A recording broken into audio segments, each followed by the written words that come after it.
Hello and welcome. And the Big Dash knows. Big Dash knows what? New York Giants football. Let's go. The New York Giants lose to the Texans 28-10. Yes, the game got away from the New York Giants. It got away. There was some good, there was some bad, and there was definitely some ugly. Definitely some ugly, and definitely some familiar things. And those familiar things you didn't want to see. You didn't want to see. So here's my question to you. Do you want me to lie to you? Or do you want me to tell you the truth? Guess what? You can't. It doesn't matter what you want. I'm going to tell you the truth of how I feel. Okay, let's do this. New York Giants start off the game. We get the ball. Three straight passing plays. Three straight passing plays turned into a punt. That was our first series. It surprised me. And on the very first play, I think anybody that watches football is keying on Malik Neighbors. Of course you want to get the ball to Malik Neighbors. Of course you want to do that. And what did you do? You tried to get the ball to Malik Neighbors, but you almost threw an interception on the first play of the game. Now, you can be fickle and overanalyze and say that, Malik Neighbors should have ran a better route. But no, as a quarterback, you look at the cornerback. The cornerback never got out of his back pedal. He's looking directly. I'm actually mad at Stingley for not getting the interception because it should have been an interception. We got lucky on that play. But yeah, we see it when we play the Dallas Cowboys. We see it all the time. They got a lot of cushion. If you can't get these guys out of the back pedal, they are ready to jump on anything that you throw their way. And I understand you're trying to get Malik Neighbors involved early. First play of the game, we had bets going on. We had bets going on about what the first play was going to be. I'm thinking it was going to be a run, maybe a delayed handoff, something like that. And no, we throw the ball. And then the second down, we throw the ball again, and then third down, we throw the ball again and wind up punting the ball. Turning around to the Texans, and this is some of the good. This is some of the good here. I liked the way the defense played. The first team defense, I liked how we looked. The only time the Texans were able, to move the sticks really were on penalties and then some mishaps. Now we had, probably like a 20-yard reception for Nico Collins. Looked like it could have been pass interference, offensive pass interference, pushed off on Deontay Banks. Banks falls down. You get the big reception. Luckily, we had some safety help to go ahead and bring Nico Collins down, because if there was nobody else there, he probably gets up and runs, for that touchdown. Then we had, what was it? It doesn't even matter. Long story short, the first team defense was bend but not break. Luckily, the Texans tried to go for it on fourth down instead of kicking a field goal. Well, it is what it is when it comes to that. Guess what? The New York Giants first team defense didn't give up any points. Most likely they would have gave up a field goal during the regular season if that was a real game. But the Texans wanted to go for it, be aggressive. New York Giants had a fourth down stand, and we take over the ball on downs, and this is where it gets ugly again. We try to run the ball. We get a couple of yards, fine and dandy. We get a penalty, backs us up into almost our end zone. Jones takes the hike. This is probably the only time where the pocket did collapse a little bit. I can't remember exactly where the pressure came from. Looked like it might have came from the backside, if I'm remembering right. If I have the clip, I'll throw it up. If you don't see the clip, that means I didn't have it. Jones flushes to the left. Theo Johnson is out there in the flat. He's just trying to get out of any kind of safety situation where sack safety or a grounding, intentional grounding, what also turns into a safety. He's trying not to do that. You see him try to, depending on how you think about it, was he trying to get the ball to Theo Johnson? Was he trying to actually throw it out of bounds but couldn't get enough juice on it because he was getting dragged down? It doesn't matter. He throws the interception, pick six, to Jalen Petrie. And again, we know who Jalen Petrie. I mentioned him yesterday in the game preview. So, second series ends with a pick six from Daniel Jones. Okay, all right. One thing about pick sixes, you get the offense right back on the field. That's what we did. Got right back on the field. This time it looks a little bit better. A little bit of run game, a little bit of passing. Getting the ball out to Neighbors. Got a couple receptions, a couple nice receptions. And then ultimately you got Jalen Hyatt. Looks like a go route on the side. Daniel Jones throws it and ends up getting picked off again. This time it was Derek Stingley. So both interceptions from Daniel Jones were bad. Like I said, you can critique and try to say, the wide receiver should have ran a better route on that second interception for Jalen Hyatt. But again, you need to get that ball over the top and outside. He threw it short and inside. Stingley had the right position on that and was able to get that interception. Bad ball. So, Jones, I understand that it is Jones's, first live action. But with that being said, and this is one of the good things, the offensive line looked pretty good. Not just pretty good. The offensive line looked good. It was a pretty clean pocket for Daniel Jones. He had room to maneuver. He had room to step up in the pocket, and we did see that in some occasions in that last drive in the second quarter where we were able to put some points on the board.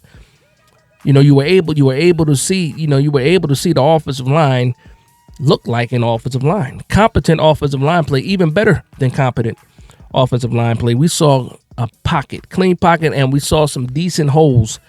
And again, I'm talking about when the first team was out there. I don't really care about the second team. I don't really care about the second half because you got a lot of the Jimmies and the Joes out there, and it's trying to get your evaluation. But that first half, that first half, I'm looking at that first half like that's the real deal. And the Texans didn't have everybody out there in that last drive in the second quarter. They did start to take out their starters, but we got to see some good things get put together.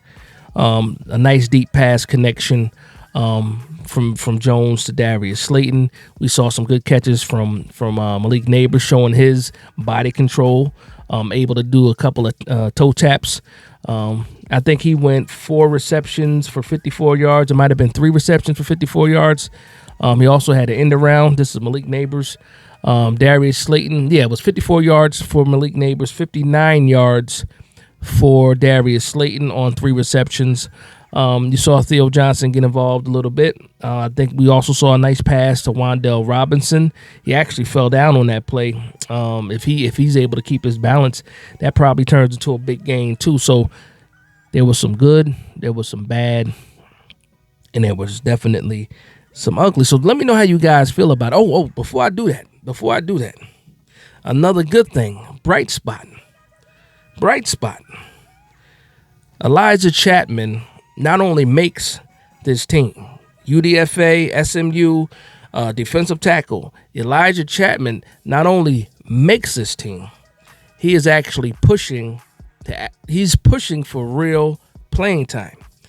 We can play the numbers game, how much Nacho was making, this, that, and the third, but when you see Chapman in there, it's a clear difference. Pass rush, run stopping, gap assignments. You see, I'll just say this. Elijah Chapman is a gem. He is a fine. Andre Patterson was right when you called, or he said he's short, he's not small. There's a difference. He chased down a running back, on a great hustle play. And, after that, I'm like, sit him down. Because we saw him get banged up a little bit. We don't know exactly what happened, but he got banged up a little bit. But as soon as you saw that play when he chased that running back down on the sideline, I would have got him out the game. And I mentioned this when we first got Elijah Chapman. People forget, or don't even remember that when he played at SMU, there were some times where he actually got some run at fullback. So he has the ability to run. We don't need him to do that here. But you saw his athleticism on that play. His motor is endless, and I'm happy to have this guy on the squad right now. So that's the good too. But I want to know how you guys feel about this game, man. I saw the timeline. As soon as Daniel Jones threw that first interception, the timeline was flooded. The woe is me's, the I told you so's, the 6-man. This is his 6th year making the same, and we saw it all. I felt bad too. That second interception to Jalen Hyatt didn't make me feel any better. I was happy to see him, come back after that, fight back, and get some good plays on tape. But we need to start out hot, start out fast, and in the real season, we cannot have these kind of mistakes. I understand it's the preseason, and I understand what I said. I don't care too much about the interceptions. I care about the shots. We saw him take some shots downfield, but there's a but to that. I know I don't care. I said I don't care about the interceptions, but I do care the reason for the interceptions, or how those interceptions happened, and what caused the interceptions.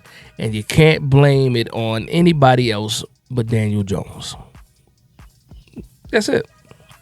And that's not a knock. And hopefully the New York Giants do play their starters for at least a quarter against the Jets next week. I understand we're supposed to have a joint practice with the Jets. I understand that's supposed to happen. But I think we also need to see these guys in a live game again. We need to see Daniel Jones in this offensive line again. Shout out to JMS. JMS did get 2 series at the beginning. He looked pretty well. I saw him get to the second level. He looked physical. Hopefully his shoulder reacts kindly to him, after, tomorrow when he wakes up and stuff like that. But we got to see the offensive line outside of John Runyon operate, and I was happy with what I saw. Shout out to Carmen Brasillo. Thumbs down to Bobby Johnson. Yeah. And it's crazy, too, because it looks like Bobby Johnson was really the problem. But I will say this, we also did revamp this offensive line. We did get some veterans in here, but it just looked better. It just looked better to me. Competent guys. They didn't seem like they were lost out there. And, again, that was another positive. So the good, the offensive line looked good. Our defense looked good. The run defense looked very good. The secondary, not so much. As soon as we stopped getting pressure, the secondary looked bad. The first team out there, when they were getting pressure, and they did cause a couple of holds, the secondary played well, and that's something that is going to be probably the theme of this season, is the secondary, depending on how fast, or the secondary being good depending on how fast the pass rush can get home. And I think everybody knows that now anyway. And then the depth behind the guys in the secondary doesn't look too good. But other than that, man, another game in the books. Jets week is coming. The Snoopy Bowl is next week. Hopefully we do see the starters again, at least for a couple of drives. I understand if you want to sit certain people, but what you wanted to see, you saw neighbors do neighbors things. You saw when Dexter Lawrence and the first team defense was in there, they stopped the run. You saw the edges get pressure, Brian Burns get pressure, making some plays on the sideline. You saw Tyler Nubin. Tyler Nubin didn't start the game, but you saw him, on I believe it was delayed safety blitz, got the holding call on him. So we were, it negated a deep pass or deep reception for the Texans. So you saw guys get involved. Hopefully Phillips is good enough for next week. Hopefully Turbo Miller is good enough for next week too. But that's it, man. Let me know what you guys think in the comments down below. How do you think the Giants looked? Again, there was a lot of good, some bad, and then some ugly.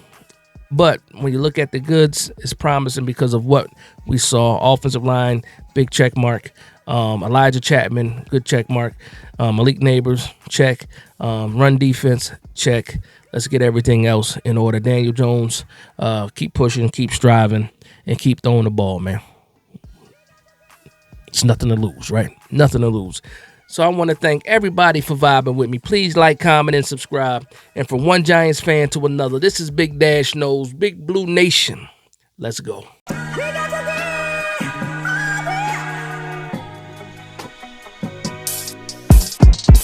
got the